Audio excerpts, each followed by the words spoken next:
යෝකෙම නවත්තපෝ කියලා ඉස්සලා ඉන්නේ. මගේ කකුල් දෙක. ඔයා මොකද මගේ ළඟට ආවේ ඔච්චර? උඩානාගත ඉවරයි.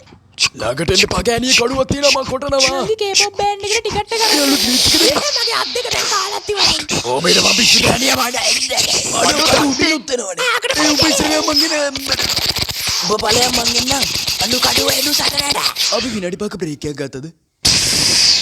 කවුද යකෝ මගේ ටූත් බ්‍රෂ් එක ගත්තේ? හා පුංචි කිව්වට මුගේ ටෝච් එක පුංචි නෑනේ බං. කොහෙටද යකෝ මේ ගෑණි ගියේ? ගල් ගහන්නේ මොකද එනවනම් ෆේස් ටු ෆේස් වරේ. එන්න කිව්වට ඔච්චර ළඟට එන්න කිව්වේ නෑ.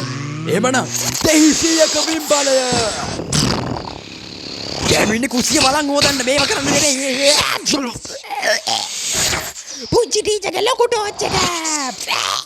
ඇස්වහ කටවහ. එනකලින් ගෑනියේ මගෙන් ඇස්වහ කටවක් අදුන කියන්නේ ආයේ ලේසි නෑ. යන්ත්‍ර කොඩි ගිල තමයි දාන්න වෙන්නේ කෙලින්ම. අම්මට සිරිපාලා අයියා බහැලා ගේමට. චිල් මේ ගෑනට ලේසි වෙන්නේ නෑ.